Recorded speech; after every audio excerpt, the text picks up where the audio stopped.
कर्नाटक चुनाव की गहमा गहमी तो चल रही है, लेकिन इस सब के बीच में ये भी नहीं भूलना चाहिए कि अगले साल ही अब लोकसभा चुनाव भी होने हैं और 2024 के लोकसभा चुनाव को लेकर जबरदस्त गहमा गहमी देखने को मिल रही है। सबसे महत्वपूर्ण बात यह है कि यहाँ पर विपक्षी एकता जो है वो बड़ा प्रश्न चिन्ह है। यहाँ अभी ऐसा नहीं है कि कर्नाटक में आप देख रहे हैं जेडीएस, कांग्रेस, बीजेपी, तीन दल हैं वो आपस में लड़ते दिखाई दे, बड़े दलों की अगर बात करें तो। लेकिन जब और फिर राजस्थान, मध्य प्रदेश और छत्तीसगढ़ में भी हम देखते हैं कांग्रेस और बीजेपी आमने सामने की टक्कर देखने को मिलेगी। आम आदमी पार्टी भी कुछ जोर आजमाइश करती दिखाई दे रही है कुछ जगहों पर। लेकिन जब बात होगी 2024 की तो यहाँ पर सबकी अग्नि परीक्षा है।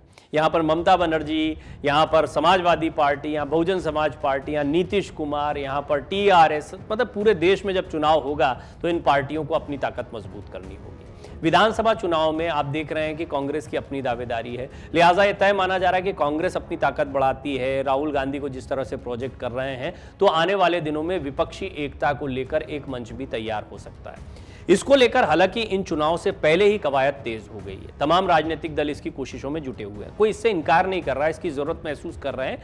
लेकिन इसका मसौदा क्या होगा, कॉमन मिनिमम प्रोग्राम क्या होगा, किन शर्तों के ऊपर यह मंच तैयार होगा, यह बहुत महत्वपूर्ण सवाल है। 2024 के लोकसभा चुनाव से पहले भारतीय जनता पार्टी के खिलाफ ये संयुक्त मोर्चा बनाने की कवायद तेज है। कर्नाटक चुनाव के बाद दिल्ली में विपक्षी दलों का जमावड़ा भी लग सकता है, इस तरह की खबरें आ रही हैं। सबसे बड़ा सवाल ये भी उठ रहा है कि कैसे विपक्ष एकजुट होगा, शर्तें क्या होंगी। विपक्षी दलों को एकजुट करने के लिए बिहार के मुख्यमंत्री नीतीश कुमार और उप मुख्यमंत्री तेजस्वी यादव ने कोशिशें तेज कर दी हैं। अब तक अलग अलग दलों के कई नेताओं से दोनों मुलाकात कर चुके हैं। इसकी शुरुआत 12 अप्रैल से हुई थी जब दोनों ने दिल्ली में कांग्रेस अध्यक्ष मल्लिकार्जुन खड़गे और राहुल गांधी से मुलाकात की थी। चर्चा है कि पिछले विपक्षी दलों के नेताओं से मुलाकात के दौरान एक फॉर्मूले का भी जिक्र किया जा रहा है। इसी फॉर्मूले के आधार पर दलों को साथ आने के लिए कहा जा रहा है। आइए हम आपको बताते हैं कि वो फॉर्मूला क्या हो सकता है, कैसे विपक्षी दलों को एकजुट करने की कोशिश हो रही है, किन मुद्दों पर ये दल एक साथ आ सकते हैं आने वाले दिनों में। आइए जानते हैं। कर्नाटक विधानसभा चुनाव के बाद 19 प्रमुख विपक्षी दलों की बड़ी बैठक होगी। बड़ी बैठक का मतलब है कि तमाम समान विचारधारा के बीजेपी के विरोधी दल जो हैं वो एक मंच पर आएंगे। सभी दलों के प्रमुख से संपर्क साधने में कांग्रेस अध्यक्ष मल्लिकार्जुन खड़गे भी खुद जुटे हुए हैं। यहां तक कि आपको याद होगा कि वो केजरीवाल जिनसे परहेज करते रहे उनको भी फोन कर चुके हैं। और हालांकि ये अलग संदर्भ था, केजरीवाल ने भी राहुल गांधी का खुलकर समर्थन किया था। इसी तरह ममता बनर्जी भी बहुत पहुंच से दूर नहीं है कांग्रेस के नेताओं से। अगले साल होने वाले लोकसभा चुनाव से पहले विभिन्न विपक्षी पार्टियां भाजपा के खिलाफ लामबंदी करने में जुटी हुई हैं। इसी रणनीति के तहत बिहार के सीएम नीतीश कुमार ने सोमवार को पश्चिम बंगाल की अपनी समकक्ष ममता बनर्जी और यूपी के पूर्व सीएम अखिलेश यादव के साथ मुलाकात की। इस बीच कांग्रेस की तरफ से भी बड़ी खबर सामने आई। कांग्रेस सूत्रों ने दावा किया कि कर्नाटक विधानसभा चुनाव के बाद भाजपा के खिलाफ संयुक्त मोर्चा बनाने के लिए करीब 19 पार्टियों के शीर्ष विपक्षी नेता बैठक करने जा रहे हैं। अगले महीने ये बैठक होने वाली है, लेकिन इसमें बड़ा सवाल है यूनाइटेड प्रोग्रेसिव अलायंस, यूपीए। आपने बहुत सुने, एनडीए यूपीए।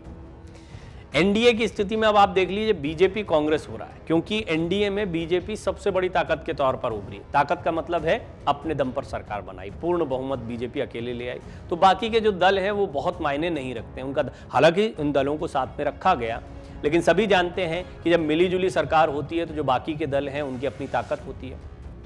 इनमें से कई दल अब इस बात को जानते हैं, जैसे उदाहरण के लिए नीतीश कुमार है, तो नीतीश कुमार भी अब ये देख रहे हैं कि बीजेपी की अपनी ताकत बढ़ रही है, तो सहयोगी दल जो हैं वो एक किनारे हैं। जैसे शिवसेना है, शिरोमणि अकाली दल है, बहुत सारे ऐसे दल हैं। एक लंबी फहरिस्त इस पर एक अलग से रिपोर्ट में आपके सामने रख सकता हूं कि कौन कौन से दल साथ में थे, एनडीए के बहुत महत्वपूर्ण घटक दल माने जाते थे, अब छिटक गए हैं, अलग अलग हो गए हैं या धीरे धीरे खत्म होने की कगार पर आ गए हैं। उदाहरण शिवसेना है, या शिरोमणि अकाली दल को भी आप पंजाब में देख सकते हैं कि क्या हुआ पिछले चुनाव में, आम आदमी पार्टी को कैसे बड़ी सफलता मिली। अब अगर फिर से यूपीए की संकल्पना होती है तो यूपीए जैसी कोई स्थिति बनेगी। यूपीए किसका प्रयास था? सोनिया गांधी उसके केंद्र में थी। सोनिया गांधी इस वक्त भी कई नेताओं से बातचीत कर रही हैं। इस तरह की खबरें आई थी, आपको मीडिया की खबरें याद होंगी कि सोनिया गांधी जो है एक्टिव हैं और वो ये विपक्षी एकता के लिए बहुत महत्वपूर्ण हो सकती है। हाँ, शर्त यही है, जो समस्या है कि राहुल गांधी जो है वो अब चेहरा होंगे, सोनिया गांधी नहीं। और उधर भी सोनिया गांधी बाहर से सारी चीज़ों को देख रही थी, मनमोहन सिंह सरकार का चेहरा थे। तो ये एक बहुत महत्वपूर्ण सवाल है कि कौन होगा केंद्र में, और यूपीए जैसी संकल्पना होगी तो कौन इसके केंद्र में पार्टी होगी। निश्चित तौर पर शरद पवार या नीतीश कुमार जैसे नेता ये कहते रहे हैं कि कांग्रेस के बिना इसके बारे में नहीं सोचा जा सकता है। अब कांग्रेस सूत्रों का ये भी कहना है कि विपक्षी नेताओं की बैठक 1 अप्रैल के अंत में होने वाली थी, लेकिन 10 मई को कर्नाटक विधानसभा चुनाव के कारण अब ये चुनाव के बाद होगी। ये भी दावा किया जा रहा है कि कांग्रेस अध्यक्ष मल्लिकार्जुन खड़गे इस बैठक की मेजबानी करेंगे। वो इस संबंध में कई अन्य पार्टियों के नेताओं से बात कर चुके हैं और लगातार उनके संपर्क में हैं। यह भी कहा जा रहा है कि आने वाले दिनों में कांग्रेस अध्यक्ष खड़गे भी ममता बनर्जी और अखिलेश यादव से मुलाकात कर सकते हैं। बिहार के मुख्यमंत्री नीतीश कुमार लगातार विपक्ष के बड़े नेताओं से मुलाकात कर रहे हैं। नीतीश कुमार ने ममता बनर्जी और अखिलेश यादव से पहले ही मुलाकात की है। आगामी लोकसभा चुनाव को देखते हुए भाजपा के विपक्षी दल के एक के बाद एक लगातार बैठकें कर रहे हैं। यहां तक कि जो सबसे ज्यादा दूर दिखाई देते थे कांग्रेस और आम आदमी पार्टी, उनके बीच में भी कुछ बर्फ पिघली है। एक तरफ केजरीवाल राहुल गांधी का समर्थन करते दिखाई देते हैं या उनके सपोर्ट में खड़े दिखाई देते हैं, तो इधर मल्लिकार्जुन खड़गे भी केजरीवाल को फोन करते हैं जब सीबीआई की पूछताछ उनसे होती है। तो यहां भी नजदीकियां हो रही हैं और कि कोई भी अछूत नहीं होता राजनीति में, कोई ना परमानेंट दोस्त होता है ना दुश्मन होता है। नीतीश कुमार ने इस महीने की शुरुआत में नई दिल्ली में कांग्रेस नेता राहुल गांधी और पार्टी अध्यक्ष मल्लिकार्जुन खड़गे से मुलाकात की थी। इसके अलावा नीतीश कुमार ने लालू यादव और दिल्ली के सीएम अरविंद केजरीवाल से भी मुलाकात की थी। इसके बाद वो पश्चिम बंगाल की अपनी समकक्ष और तृणमूल कांग्रेस सुप्रीमो ममता बनर्जी और समाजवादी पार्टी के अध्यक्ष अखिलेश यादव से भी मिले। इस दौरान उन्होंने कहा कि जितना संभव हो सके विपक्षी दलों को साथ लाने के प्रयास किए जा रहे हैं। खास बात यह है कि इन सभी मुलाकातों के दौरान नीतीश कुमार के साथ राष्ट्रीय जनता दल के नेता और बिहार के उप मुख्यमंत्री तेजस्वी यादव भी मौजूद रहे। आप याद रखिए कि जब यूपीए को बनाया गया था तो लालू प्रसाद यादव की भी उसमें बड़ी अहम भूमिका थी, ऐसा कहा जाता है। उन्होंने सोनिया गांधी का बड़ा सपोर्ट किया था। और अभी नीतीश कुमार और लालू प्रसाद यादव की मित्रता, साथ, ये किसी से छिपा नहीं है। लालू प्रसाद यादव बेशक आपको एक्टिव पॉलिटिक्स में नहीं दिखाई देते हैं, लेकिन उनकी समझ, उनकी सलाह, इस पर सब लोग चलते हैं। तो क्या वो इसके सूत्रधार हो सकते हैं? एक बार फिर यूपीए जैसी कोई संकल्पना हो रही है और ये कांग्रेस का और विपक्ष का यूपीए 3 का कोई मिशन देखने को मिल रहा है। ये एक बहुत महत्वपूर्ण बात है। मुझे आपकी राय बहुत महत्वपूर्ण लगती है। आप भी जरूर बताएं कि यूपीए 3 जैसा कोई अगर मान लीजिए फॉर्मूला बनाया जाता है दोबारा और कॉमन मिनिमम प्रोग्राम के साथ पहले ही ये सारे दल एक साथ आते हैं, तो क्या बीजेपी को कड़ी टक्कर दे पाएंगे? इस सवाल का जवाब आप जरूर दें और आपको क्या लगता है कि इसके केंद्र में कौन हो सकता है। आइए हम आपको यह भी बताते हैं कि नीतीश कुमार से मुलाकात के बाद ममता बनर्जी ने क्या कुछ कहा। दक्षिणी कोलकाता के कालीघाट स्थित ममता बनर्जी के आवास पर नीतीश कुमार ने उनसे मुलाकात की। इस दौरान दोनों नेताओं ने एक स्वर में भाजपा के खिलाफ 2024 में लोकसभा चुनाव साथ मिलकर लड़ने की बात कही। दोनों क्षेत्रीय नेताओं ने 2024 के लोकसभा चुनाव के लिए मिलकर तैयारी करने की जरूरत पर भी जोर दिया। ममता बनर्जी ने कहा कि हम लोगों का मिशन क्लियर है। मोदी सरकार पर निशाना साधते हुए उन्होंने कहा कि मैं चाहती हूं कि बीजेपी जीरो बन जाए। वो बहुत बड़े हीरो बन गए लेकिन देश में कुछ काम नहीं कर पाए। ये लोग केवल झूठ बोलते हैं, फेक वीडियो बनाते हैं, गुंडागर्दी करते हैं, ऐसा नहीं चल सकता। इसीलिए नीतीश जी सब लोगों से बात करेंगे, मैं भी बात कर रही हूं, हम लोग एक साथ मिलकर काम करेंगे और आगे चलेंगे। इसमें कोई पर्सनल ईगो की बात नहीं है, हम लोग एक साथ मिलकर काम करना चाहते हैं, यही मैसेज है, हम लोगों का मिशन क्लियर है। ममता बनर्जी ने भी समाजवादी पार्टी के अध्यक्ष अखिलेश यादव, ओडिशा के मुख्यमंत्री नवीन पटनायक, जनता दल सेक्युलर के नेता HD कुमारस्वामी के साथ पिछले महीने ही इसी तरह की बैठकें की थी। आइए हम आपको ये भी बताते हैं कि कैसे विपक्षी दल जो हैं वो एकजुट हो रहे हैं। विपक्षी एकता के लिए JDU और RJD साथ काम कर रहे हैं, वहीं कांग्रेस भी अपनी ओर से अलग कोशिशें कर रही है। पहला पॉइंट, कांग्रेस दक्षिण को साधने में लगी हुई है। अलग अलग जगहों पर किस तरीके की स्ट्रैटेजी बन रही है। दक्षिण भारत के राज्यों के क्षेत्रीय दलों को एकजुट करने की जिम्मेदारी कांग्रेस के पास है। कुछ राज्यों में क्षेत्रीय दल पहले से ही कांग्रेस के साथ गठबंधन में, अब इन दलों से बातचीत करके 2024 लोकसभा चुनाव में प्रस्तावित महागठबंधन में शामिल होने के लिए इनको आमंत्रित किया जा रहा है। दक्षिण के साथ साथ वाम दलों को भी एक साथ लाने पर कांग्रेस काम कर रही है। 12 अप्रैल को नीतीश कुमार और तेजस्वी यादव से मुलाकात के बाद कांग्रेस अध्यक्ष खड़गे ने शरद पवार, अरविंद केजरीवाल से भी बात की थी।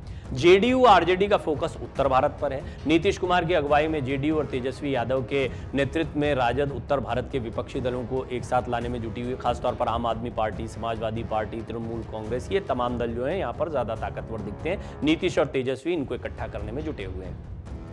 इसके अलावा अन्य छोटे दलों को भी साथ लाने के लिए दोनों नेता लगातार कोशिश कर रहे हैं। इसमें मैं शरद पवार का नाम भी ऐड कर दूं कि महाविकास आघाड़ी को लेकर क्या होगा या उद्धव ठाकरे का क्या स्टैंड होगा, तो महाराष्ट्र के जो दल हैं वो भी बहुत महत्वपूर्ण रहेंगे और महाराष्ट्र में कांग्रेस, शरद पवार ये साझा प्रयास कर सकते हैं। लेकिन महाविकास आघाड़ी का भविष्य क्या रहता है इसको देखना होगा, नहीं तो अन्यथा यहां पर एक गठबंधन की स्थिति दिखाई देती है। सत्ता में तो थी ही, अब सत्ता के बाहर कितनी रहती है चुनाव में पता लगेगा। हम आपको ये भी बताते हैं कि अब तक किन किन नेताओं के बीच में बातचीत हुई है। 12 अप्रैल को सबसे पहले बिहार के मुख्यमंत्री नीतीश कुमार और उप मुख्यमंत्री तेजस्वी यादव ने कांग्रेस अध्यक्ष मल्लिकार्जुन खड़गे और राहुल गांधी से मुलाकात की। इसी के साथ नीतीश ने यह भी साफ कर दिया कि विपक्षी एकता बगैर कांग्रेस के संभव नहीं है। राहुल खड़गे से मिलने के बाद नीतीश कुमार, तेजस्वी यादव ने आम आदमी पार्टी के मुखिया अरविंद केजरीवाल से मुलाकात की। दूसरी ओर खड़गे और राहुल ने एनसीपी प्रमुख शरद पवार से मिलकर बातचीत की। खड़गे ने अरविंद केजरीवाल और तमिलनाडु के मुख्यमंत्री स्टालिन से फोन पर बात की। इसके बाद नीतीश कुमार और तेजस्वी ने सोमवार को पहले पश्चिम बंगाल के मुख्यमंत्री ममता बनर्जी से मुलाकात की, फिर लखनऊ आकर समाजवादी पार्टी के मुखिया अखिलेश यादव से मिले। आइए हम आपको बताते हैं वो फॉर्मूला कौन सा है जिसके सहारे विपक्ष को एकजुट करने की कोशिश हो रही है। कांग्रेस के कुछ बड़े नेताओं का कहना है कि नीतीश, तेजस्वी संग खड़गे और राहुल की बैठक में विपक्षी एकजुटता को लेकर कई बिंदुओं पर सहमति बनी है। अब उसी फॉर्मूले के सहारे विपक्ष के अन्य दलों को एक साथ लाने की कोशिश हो रही है।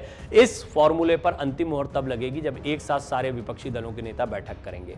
भाजपा के खिलाफ वैचारिक एकजुटता पहला बिंदु। नीतीश कुमार ने खड़गे और राहुल से मुलाकात के दौरान यह बात कही थी। उन्होंने कहा था कि भाजपा के खिलाफ विपक्ष को वैचारिक तौर पर एकजुट होना होगा। कई ऐसे मुद्दे हैं जिन पर विपक्ष की राय तो एक है, अलग अलग होते हैं। इन्हीं मुद्दों के सहारे सभी को एक होकर भाजपा से लड़ना होगा। राहुल और खड़गे ने भी इस बात को स्वीकार किया। दूसरी बात, विपक्षी एकता की अगुवाई कांग्रेस करे। नीतीश ने इसका प्रस्ताव भी रखा है। उन्होंने कहा कि कांग्रेस को ही विपक्ष के सभी दलों की अगुवाई करनी चाहिए, लेकिन इसमें कहीं से भी ये ना लगे कि किसी दल की उपेक्षा की जा रही है। सभी के सम्मान का ख्याल रखना चाहिए और यही सबसे बड़ा बिंदु है। ये पहला बिंदु है दरअसल। इस पर अगर बात बन जाएगी तो फिर यूपीए कि एक जो मिशन यूपीए 3 हो सकता है उसके लिए मल्लिकार्जुन खड़गे, राहुल गांधी आगे बढ़ सकते हैं। चुनाव में सीट का बंटवारा, जो कॉमन मिनिमम प्रोग्राम है या सीट बंटवारे का फॉर्मूला क्या हो, ये बहुत महत्वपूर्ण होता है।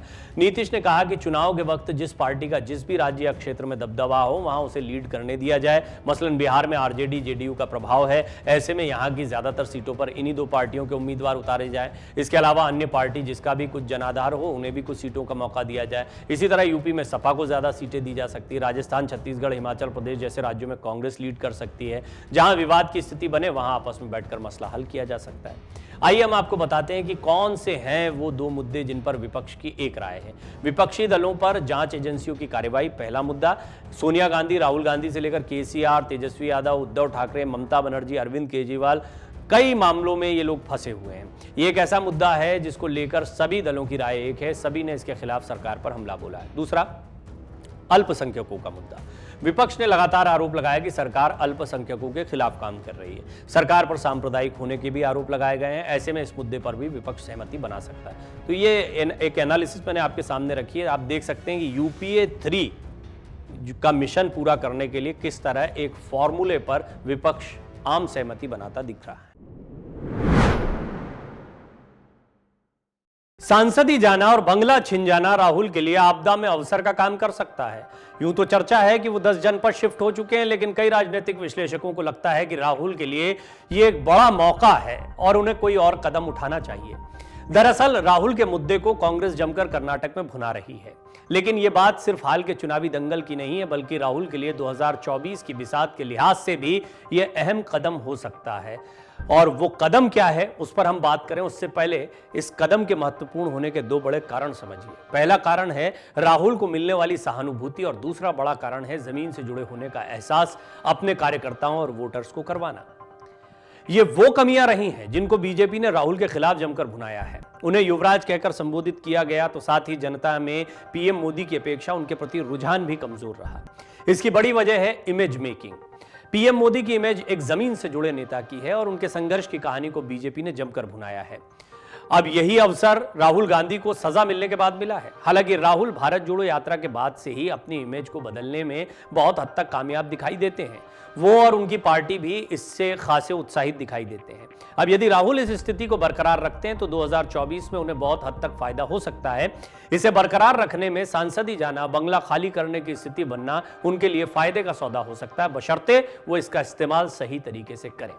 वो इस्तेमाल क्या हो सकता है, वो कदम क्या हो सकता है। राहुल ने कहा था कि मुझे सच बोलने की कीमत चुकानी पड़ी, लेकिन बंगला खाली करने के बाद अब राहुल के पास एक बेहतरीन कमबैक का मौका है जो उन्हें किसी भी हाल में गंवाना नहीं चाहिए, ऐसा कई विशेषज्ञों का मानना है।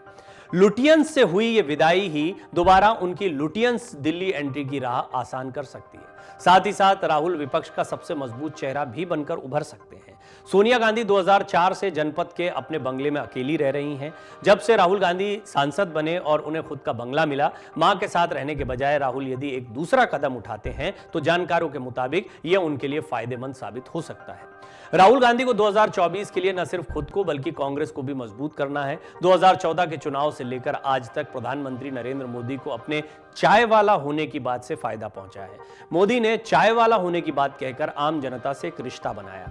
ऐसे में राहुल के पास भी बेहतरीन मौका है खुद को वीवीआईपी कल्चर से बाहर निकालने और आम आदमी बनकर आम आदमी के दुखों से जुड़ने का एहसास कराने का। राहुल अगर इस राह पर आगे बढ़ते हैं तो यकीनन जनता से उनका बॉन्ड मजबूत होगा। इसके साथ ही राहुल गांधी विपक्ष में खोते दबदबे को भी वापस हासिल कर सकेंगे। विपक्ष के नेता के रूप में आज राहुल को चैलेंज करने वाले कौन लोग हैं? अरविंद केजरीवाल, ममता बनर्जी, नीतीश कुमार, ये नाम है। ये सभी नेता, इनमें कॉमन क्या है? ग्रास रूट की पॉलिटिक्स, इनका दिखना, जमीन से जुड़ा होना, आम आदमी से कनेक्ट। राहुल गांधी को यह चाहिए। इनकी पकड़ लोगों में बहुत मजबूत है। अरविंद केजरीवाल का कद पिछले कुछ सालों में कितना तेजी से बढ़ा है। 10 साल में ही पार्टी को राष्ट्रीय पार्टी का दर्जा दिलाने में कामयाब हुए। सबसे बड़ा क्रेडिट जाता है उनकी आम आदमी वाली इमेज को। अगर राहुल भी सुख सुविधाओं से दूर होकर मेहनत का ये रूट अपनाते हैं तो यकीनन जनता उन्हें पसंद करेगी। आम लोगों के बीच थोड़ा बहुत आम होना राहुल के लिए जरूरी है। राहुल गांधी ने भले ही हजारों किलोमीटर की पैदल भारत जोड़ो यात्रा की है, लेकिन लोगों के बीच उनकी छवि जो है वो खुद कहते हैं कि एक बड़ी मशीनरी काम कर रही थी उनकी इमेज को बिगाड़ने के लिए, और एक युवराज वाली छवि बनाई गई। बार बार संबोधित किया गया उनको इसी तरीके से। दिल्ली लुटियंस छोड़कर वो राजधानी के किसी भी हिस्से में किराए पर रह सकते हैं, ये वो बहुत महत्वपूर्ण कदम है। राहुल एक मैसेज दे सकते हैं। हालांकि उनकी सुरक्षा को लेकर कई बार देखा गया है। मैंने आपको एक रिपोर्ट में बताया था कि वो जनता के बीच में कभी पुरानी दिल्ली में दिखाई देते हैं, कभी यूपीएससी के छात्रों से मुलाकात करते दिखाई देते हैं, आम जनता के बीच में कभी भी निकल जाते हैं। तो ये एक बहुत ऐसी चीज़ है जिसकी कमी महसूस की जाती थी। राहुल गांधी अब कनेक्ट कर रहे हैं और उनको शायद खुद भी एहसास हो रहा है कि जनता के बीच ज़्यादा से ज़्यादा रहना उनकी इमेज को मजबूत कर रहा है। अब ये पूरी तरह उन पर निर्भर करता है कि उन्हें 1 कमरे वाला मकान चाहिए कि 4 कमरे वाला, अगर वो किराए पर कमरा लेते हैं तो। लेकिन जब वो रेंट पर रहेंगे तो एक बात तो साफ है कि उन्हें आम आदमी की लाइफ के बारे में ज्यादा बेहतर समझ आएगा। एक आदमी जो किराए के मकान में रहता है उसे हर महीने किराया भरने से लेकर बिजली और पानी के बिल जैसी तमाम चीजें पूरी करनी पड़ती हैं, जिस सबसे राहुल कई सालों से दूर रहे हैं, या यूं कहें कि उन्होंने ये सब कभी किया ही नहीं है। लेकिन समय आ चुका है जब उन्हें ये सब कर लेना चाहिए। दुनिया की सुपर पावर अमेरिका के राष्ट्रपति को भी व्हाइट हाउस खाली करना पड़ता है और इसके बाद उन्हें भी अपना नया ठिकाना ढूंढने के लिए कुछ ही समय का वक्त मिलता है। ऐसे ही ब्रिटेन में तो सिर्फ एक दिन में ही प्रधानमंत्री को अपना सरकारी निवास छोड़कर नया घर ढूंढना होता है। तो फिर राहुल गांधी का बंगला खाली करना कोई बड़ी बात नहीं है। अब राहुल गांधी इस मौके का फायदा कैसे उठाते हैं, और ऐसा लगता है कि राहुल गांधी खुद इस बात का एहसास कर रहे हैं। 2024 का लोकसभा चुनाव ज्यादा दूर नहीं है। पिछले चुनाव के सर्वे अगर आप उठाकर देखेंगे तो वोट उन्हीं मुद्दों पर पड़ा है जो आम जनता से जुड़े हुए हैं, फिर चाहे वो महंगाई हो या बेरोजगारी। 2019 चुनाव के बाद किए गए CSDS लोक नीति के सर्वे में ये बात साफ नजर आती है कि लोगों के लिए क्या अहम है, वो चुनाव में किस चीज पर वोट करते हैं। सर्वे में सामने आया कि 11.3% लोगों ने बेरोजगारी और नौकरियां न होने के मुद्दे पर वोट किया था। 4% लोगों ने महंगाई पर वोट किया तो 14.3% लोगों ने विकास को चुनाव का सबसे बड़ा मुद्दा माना था। ये उम्मीदें आज भी सरकार से हैं और अगर कमियां रह गई हैं तो इसके खिलाफ भी वोट पड़ सकता है। राहुल गांधी को अगर 2024 के लिए तैयारी करनी है तो उन्हें आम आदमी की तरह रहना सीखना चाहिए और ये कदम उनके लिए महत्वपूर्ण हो सकता है। कई विशेषज्ञों का मानना है उनके सुख दुख को समझने के जो प्रयास वो कर रहे हैं इनको और बड़े पैमाने पर करना चाहिए। मैंने पहले भी कहा है कि भारत जोड़ो यात्रा जैसा प्रयोग हो सकता है 2024 के चुनाव के पहले वो कर सकते हैं, क्योंकि VIP लेयर जब तक उनके आसपास चढ़ी रहेगी तब तक भारत में उन्हें जो इमेज उनके बारे में बनाई गई है उस इमेज को तोड़ पाना बड़ा मुश्किल होगा। कोई भी परिश्रम करके आगे बढ़ने वाला नेता ये मानेगा नहीं कि राहुल गांधी जो है वो जमीन से जुड़े नेता हो गए जब तक कि वो सचमुच जमीन से जुड़े हुए नहीं होते। राहुल गांधी ने एक ऐसी यात्रा निकाली जो अभी तक इतनी बड़ी यात्रा नहीं निकाली गई थी। उसको जिस तरह का रिस्पांस मिला उससे आप देखिए, अगर आप राहुल गांधी की इमेज को ही देखें तो बहुत तेजी से परिवर्तन आया है। राहुल गांधी की इमेज भारत जोड़ो यात्रा से पहले बिल्कुल अलग है और भारत जोड़ो यात्रा के बाद में एकदम वो चर्चा के केंद्र में आ जाते हैं, खबरों के केंद्र में आ जाते हैं। कितना बड़ा फर्क आया है। इसमें मेन चीज क्या है? महत्वपूर्ण बात सिर्फ पैदल चलना नहीं है, कई यात्राएं निकलती हैं, लोगों से सीधा कनेक्ट, लोगों से संवाद होना, लोगों के मुद्दों को उठाना। बहुत स्ट्रैटेजिकली अभी तक कांग्रेस और राहुल गांधी इस लाइन पर चल रहे हैं। राहुल गांधी के साथ में उनकी सांसदी जाना हो, बंगला छीनना हो, जैसी बातें जब आई तो कांग्रेस ने इसको भी बुनाया है। हो सकता है कि सहानुभूति का कुछ फायदा भी मिले, लेकिन राहुल गांधी अगर इस ट्रैक्शन को आगे बढ़ाते हैं, इसके लिए और प्रयास करते हैं, अपने आप को आम आदमी से और जुड़ा हुआ बताते हैं, तो निश्चित तौर पर 2024 में उनको फायदा मिल सकता है। मन से उजाला कर चले, मन से